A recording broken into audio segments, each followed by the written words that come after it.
Hi, I'm Debbie, and welcome to Divine Destiny with Debbie. Today we're reading for August 8th, 9th, 10th, and 11th, Monday through Thursday. Now, if you're looking for just your reading, your sign, or if you cross-watch, then go below and you can see the timestamp. And if you press on that, it should click you and pass you through this introduction. This introduction's for everybody. It will be on everybody's video. So just go down there and bypass. I hope you watch the introduction at least once, though. Anyway, I am going to be doing the readings for Monday through Thursday. I will be using my Radley Valentine decks, my Archangel Power Tarot cards, and my Guardian Angel Tarot cards.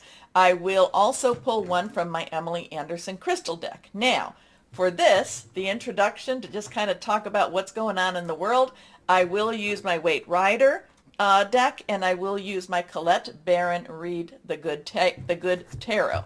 Now, I have prayed, meditated, and infused all the decks with Reiki energy, but remember, this is a general reading. It may or may not resonate. Take what you like, leave the rest.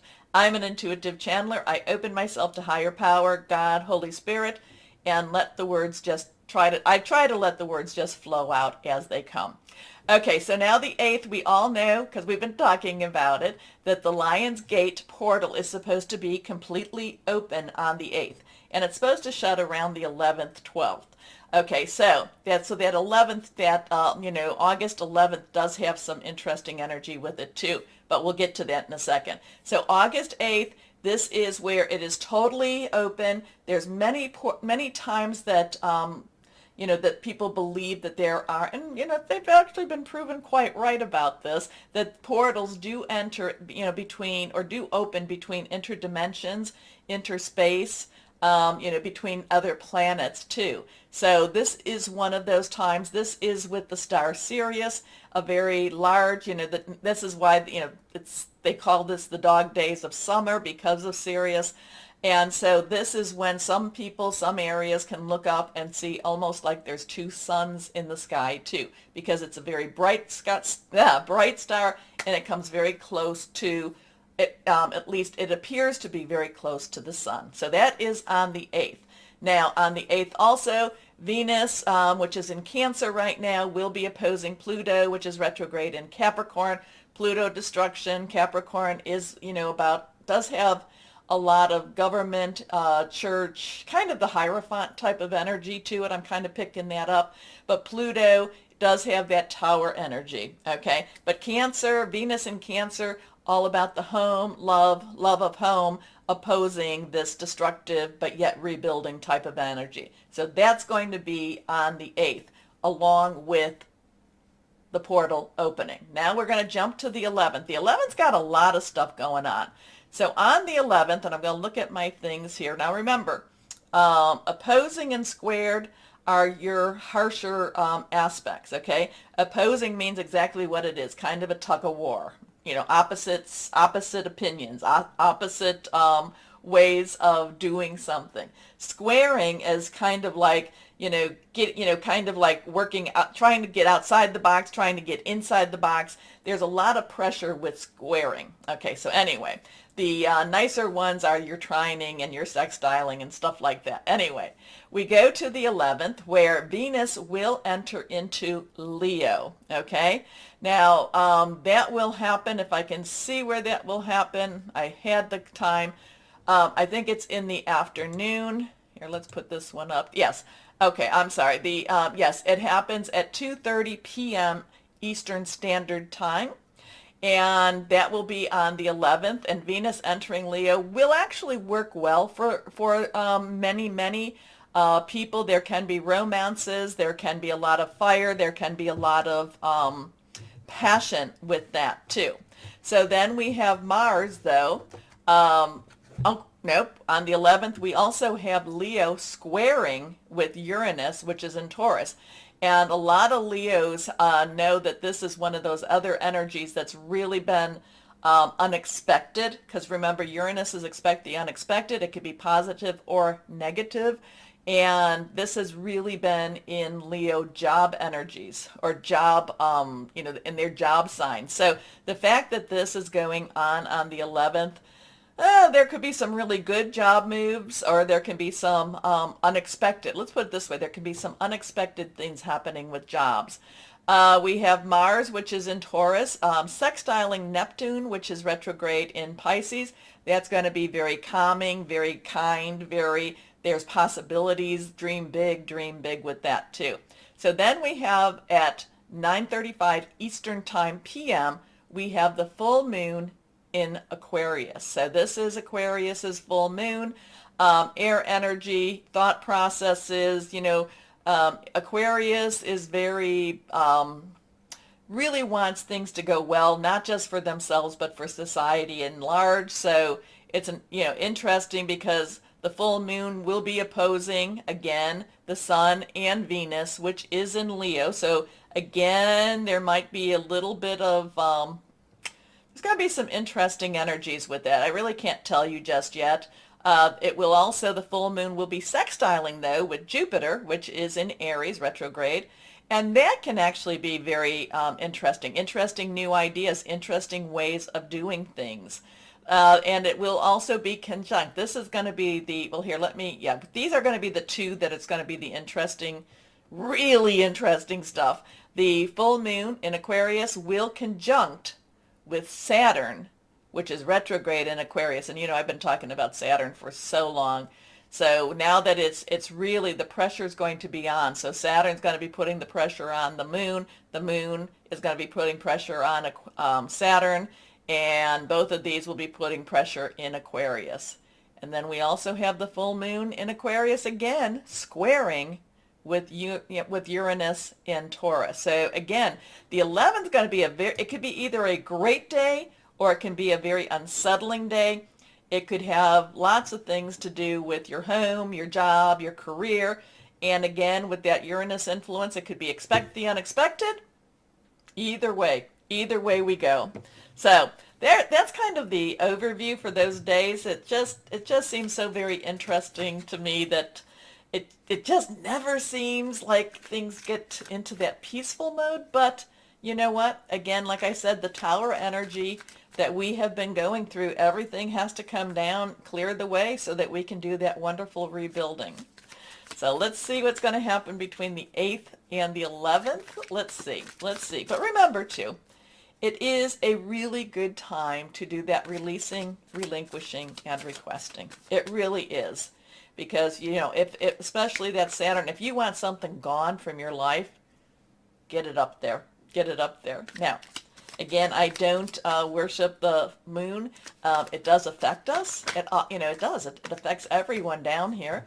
It affects our water energies too. So it is something. It is a divine creation. Oh, hard decisions to be made on the 8th. It does. What was I saying? It does. Affect us in many different ways, but it is something that, it is a divine creation. That's what I was trying to say. And I look at it as just another tool that connects to higher power. Okay, so let's see what we've got. But this is the 8 of Swords. Swords is our air energy. So a lot of this is that Aquarius energy, that Gemini energy, and that Libra energy. So Aquarius seems to be the energies that are really strong for this time period here. So it is about thinking things through, making plans, hearing news. The only thing with this is it just seems like people are overwhelmed with the decisions that they have. It's not a 2. 2 would be more, clear cut. There's just all this overwhelming energy, your thought processes. You're thinking, which way do I go? Where do I go? How do I free myself? So the 8, of course, and remember, numbers are important. The 8 is the number of opportunity, unlimited opportunities, unlimited possibilities. But we have to have our eyes open in order to see those possibilities. And we cannot let, what is it? The only thing we have to fear is fear itself. So this does have a lot of fear energy going on with it. It just makes it feel very much that the, like which way do I go? Where do I go? What am I supposed to do? I just feel, overwhelmed. However, the thing about this, and remember, tarot is to find the path, the better path, or to provide you choices with paths. The thing about this is that the worry and the fear is not really as bad as what you might think it is. You know, this is traditionally that this is an illusion. It's an illusion of being trapped. This person is not. These swords do not surround her. At any point, these ropes, these binds, they can slip off of her. She can wiggle her way out of this. She can make these changes. She just is, right now, she's just a little trapped. She's trapped with her fears, and it's time for her to, pony up and just say, no, we gotta move. We gotta move this right now. So it's an interesting energy. Let's see what we've got on the other ones. Okay, here we go. Next one is Judgment. Interesting with that too. So we have a 20. There's our two choices, crossroads, decisions again. 0 is God, source, energy. Now, Judgment is looking at things real. No illusions, nothing but real. This is the facts. This is what happened. It's looking at things and not trying to find excuses. Facing. Is it facing your fears? It definitely could be. Because when you do these things, you find that they're not going to be as bad as you really think they are. It's kind of like calling that creditor up that might be, you're like, oh, I really should talk to them, but maybe not today. And once you do talk to them, there's a plan put into place, hopefully, and at least you know what you have to battle, what you have to fight, okay? So Judgment in itself is really just looking at things in reality, looking at what is going on in the truth. Now, the other thing about Judgment means that once you face these fears, face this reality, especially I'm kind of pulling in that Saturn going on that's, did I say it was opposing the full moon? I think so. So anyway, while that was going on, it's really saying, illusion versus reality. But once you face it, it falls off of you. Forgiveness is there, not only the forgiveness of your higher power, but also of yourself, and you're able to move on to something much better, something much more beautiful, something that's more fulfilling for you too. So let's see what we've got here. And there's your fulfillment. There's your star. So we have a 17 here. So that's a 1-7. 1 is a new beginning. 7 is a divine number. It's a divine umbrella, divine intervention, divine interference many times. The star brings hope.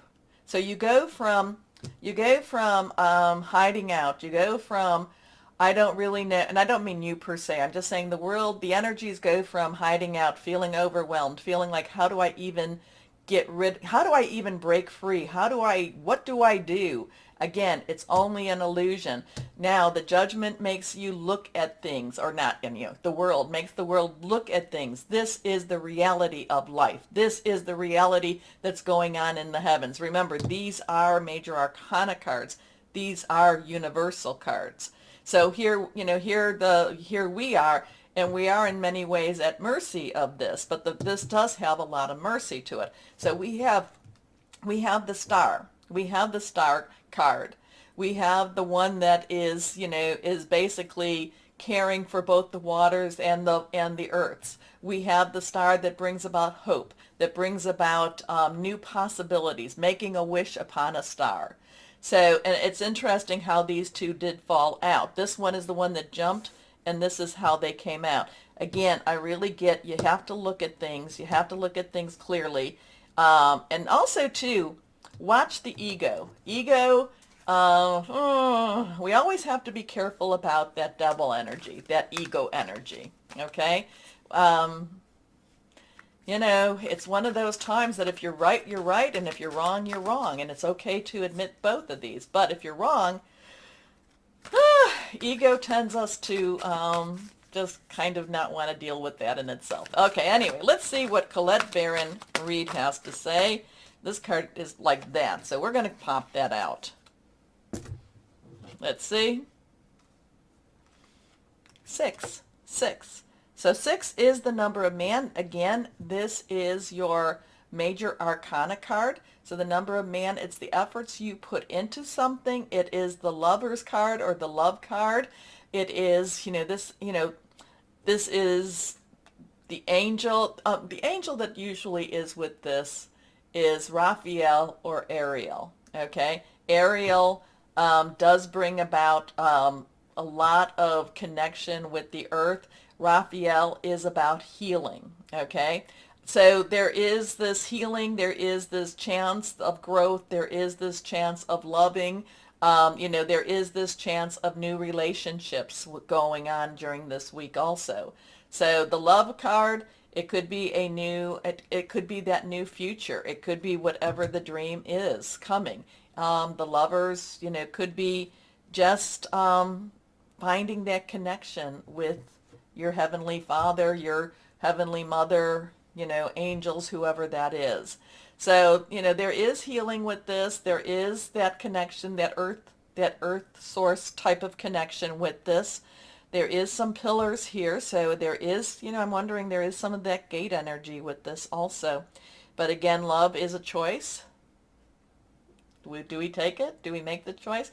A lot of times with choices, we always think that we have a lot of choices, and to some extent we do have choices, but our choices are all based upon others' choices. So it's always interesting, but love is the way. Okay. Anyway, interesting with this. Interesting. Let me know what you're thinking about it. Let me know what you read in these cards. I'd love to hear you with that. Now, take a moment, please, to like, share, subscribe, click on that bell for notifications. Happy Lionsgate Portal Day. Happy full moon. Let's work with this, keep our vibrations high, and let's make sure that we're the light balance. Okay?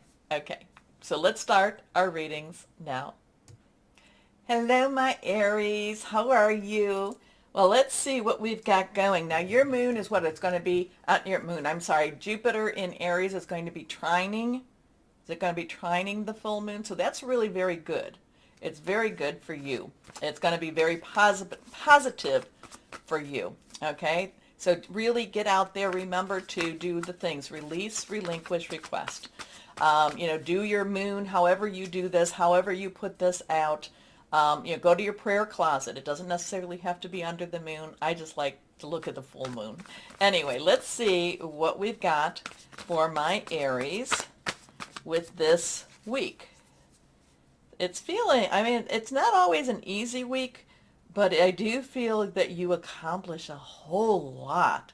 You get things done. And I'm kind of picking up Uriel energy here for you too. Uriel, the angel of light.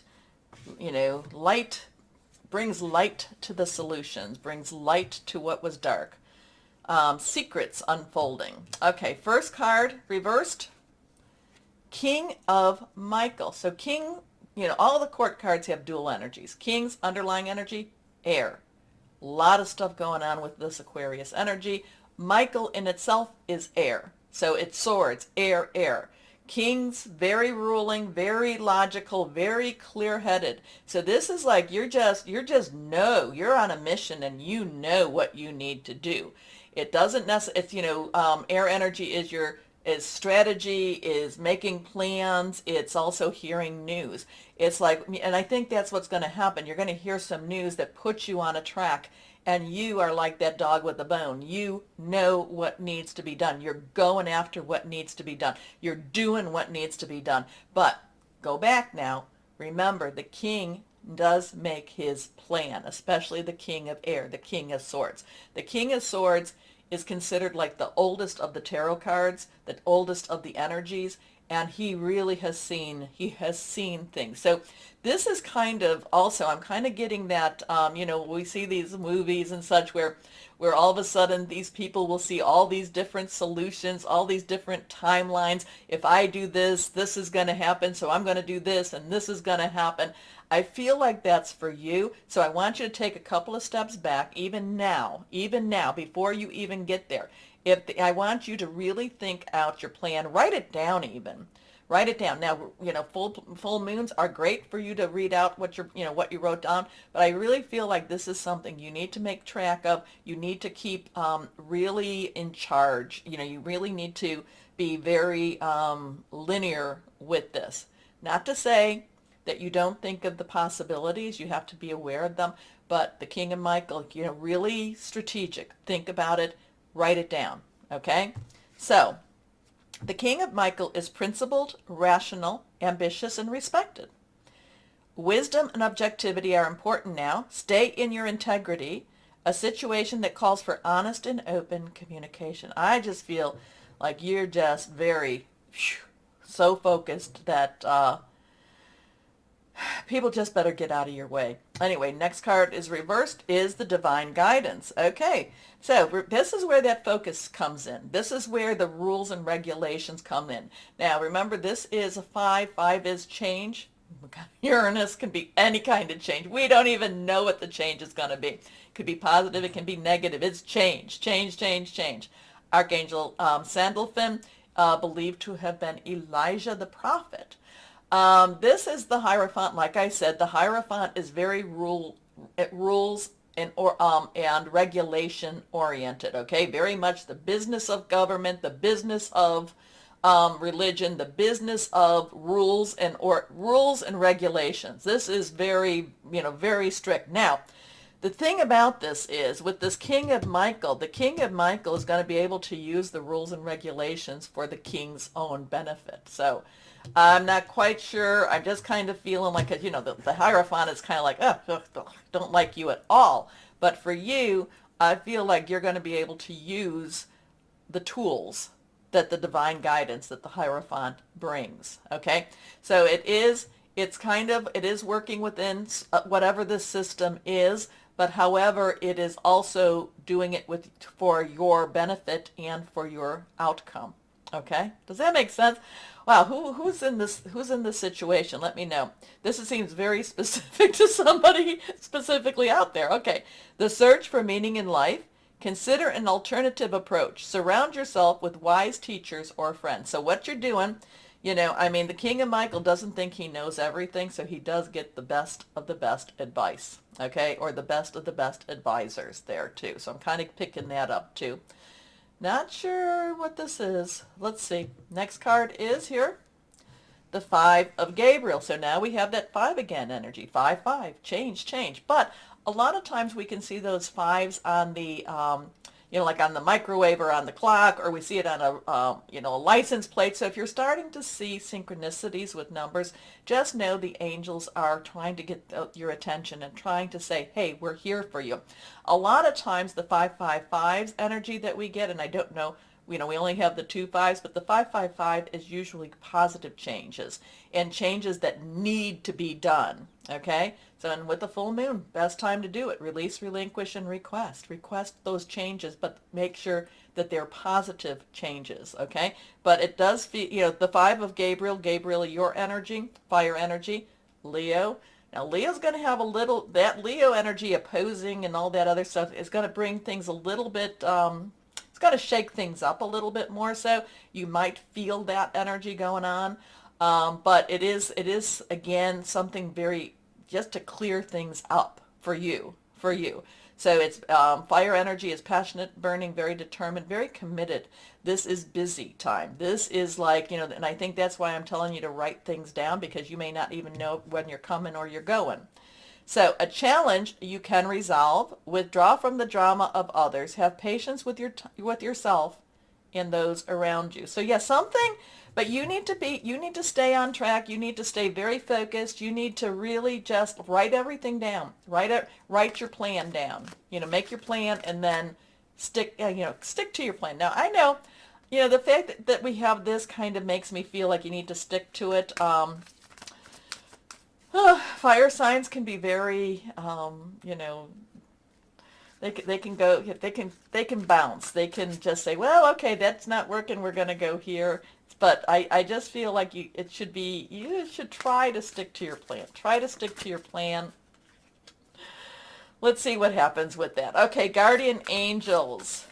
But yeah, I do feel, but besides this, like I said, this, you just need to make sure that you stay clear of anyone throwing little bombs in your path, little obstacles in your path.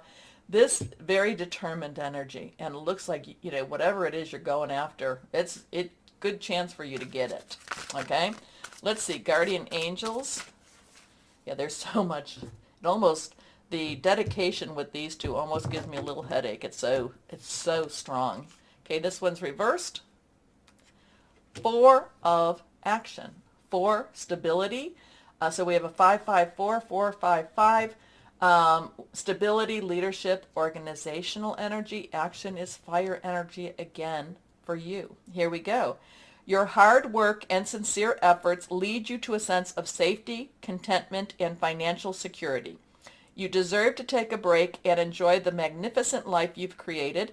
It may be a time to celebrate a wonderful event, such as an engagement, a wedding, buying a new home, or the birth of a child.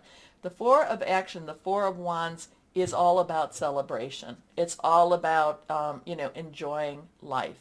So whatever this is you're going through, it looks like you're going to be very successful, or you're really going to get what you've been going after. Okay? So let's see what we have here for my Aries. What crystal or energy we have going on. Ametrine, spiritual guidance, angelic realms, clears stress, truths revealed. Well, Saturn's got that thing going on with the full moon. So, yep, we got some truths coming. Anyway, my Aries. This looks good. This looks good for you. Stay on target. Here we go. Take a moment to like, share, subscribe. Click on that bell for notifications. As always, my Aries, know that you are loved. Stay shining and be blessed. Bye-bye.